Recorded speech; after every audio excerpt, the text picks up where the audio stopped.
The 48 Laws of Power by Robert Greene is a treatise on acquiring and maintaining power, drawing from historical figures, philosophers, and strategists across centuries. Each law dissects human behavior, offering timeless strategies for navigating social and political dynamics. Below is a comprehensive narrative that weaves together the meaning and explanations of all 48 laws, as articulated by Greene, into a single script. The laws are presented in their original order, with their core principles, interpretations, and Greene's insights integrated into a cohesive flow, emphasizing how they interrelate in the pursuit of power. Power begins with discretion and subtlety, as one must never outshine the master. Those in superior positions show their bosses, rulers, or mentors crave admiration and security. By making them feel brilliant and indispensable, you secure their favor, as seen in Galileo's dedication of his discoveries to the Medici family, which ensured their patronage. However, this flattery must be balanced with strategic alliances, for relying on friends alone can be perilous. Friends may betray out of envy or familiarity, as Julius Caesar learned when Brutus turned against him.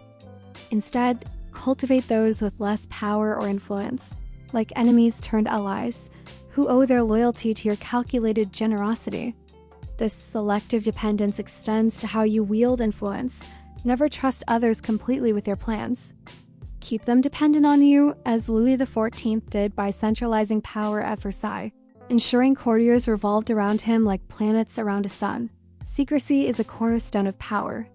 Conceal your intentions to keep others guessing, as the Marquis de Sade did with his unpredictable behavior, which left adversaries disoriented. This opacity pairs with cultivating an air of honesty, where selective truthfulness builds trust, much like con artists who charm with partial candor.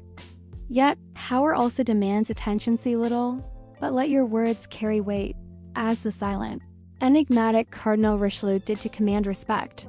Reputation is your shield. Guard it fiercely, as a single scandal can unravel years of influence. As Cleopatra maintained her mystique through calculated appearances, simultaneously make others come to you, luring them with bait, whether promises of wealth or favor, as Napoleon did by drawing enemies into traps on his terms. To sustain power, court attention strategically. Create spectacles, as Louis XIV did with lavish court displays, to dazzle and distract. Yet, ensure your actions align with others' interests, appealing to their self-interest rather than expecting gratitude, as Machiavelli advised in manipulating Florence's factions. Surround yourself with a loyal circle, but keep them slightly insecure, as Genghis Khan did with his generals, rewarding loyalty while fostering competition. When seeking help, appeal not to mercy but to mutual benefit, as Queen Elizabeth I did in negotiations, framing alliances as pragmatic deals. Avoid the overly powerful or unreliable, like the ostentatious or perpetually unhappy, whose volatility can drag you down, as seen in the fall of Alcibiades, whose flamboyance alienated Athens. Instead, master the art of indirection, as arm others with kindness to lower their guard, as Benjamin Disraeli charmed political foes into complacency. Recreate yourself constantly, adopting personas that suit the moment, as David Bowie did with his ever-evolving image, keeping others intrigued and off balance.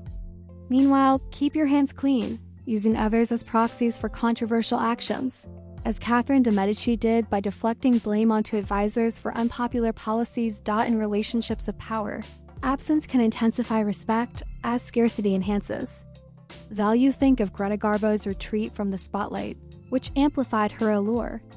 But when you act, do so decisively, crushing opposition totally, as Machiavelli's Borgia exemplified by eliminating rivals to prevent future threats.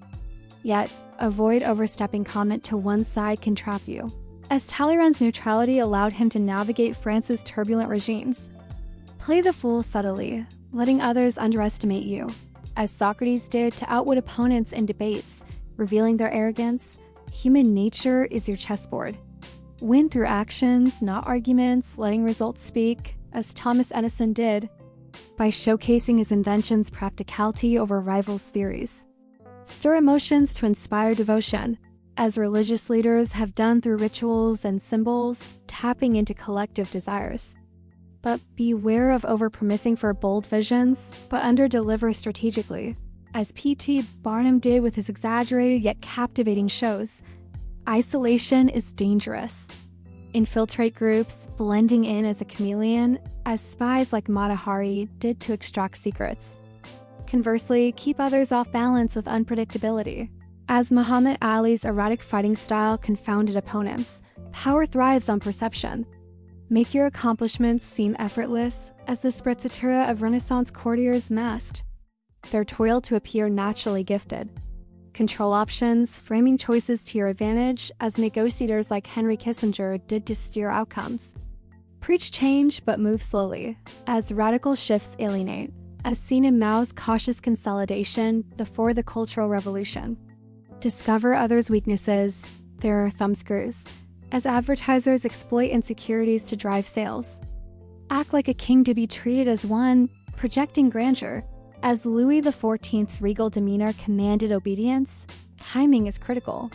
Master it to strike when opportunities peak, as Alexander the Great did in battles, exploiting fleeting moments. Disdain what you cannot have, as sour grapes weaken your stance.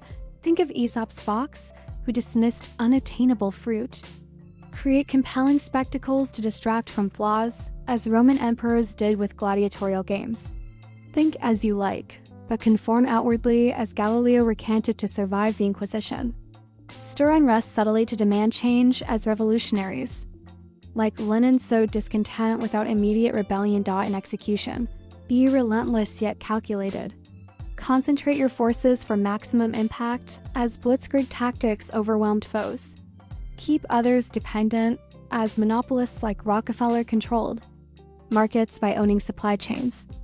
Play fantasies, offering escapes from reality, as Hollywood moguls craft dreams for profit. Use others' strengths, as Michelangelo leveraged patrons' wealth to fund his art.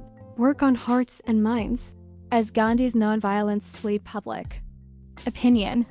Plan to the end, anticipating obstacles, as Hannibal did crossing the Alps. Make victories unpredictable, as guerrilla fighters frustrate conventional armies. Control the dynamic, forcing others to react, as chess masters dictate the board's rhythm. Finally, power is fleeting without adaptability. Assume formlessness, like water shifting with circumstances, as Bruce Lee's philosophy of fluid strategy outmaneuvered rigid opponents. By weaving these lost flattery, secrecy, spectacle, timing, and adaptability, navigate the intricate dance of power, balancing boldness with restraint, visibility with mystery, and control with flexibility, as history's masters have done across ages.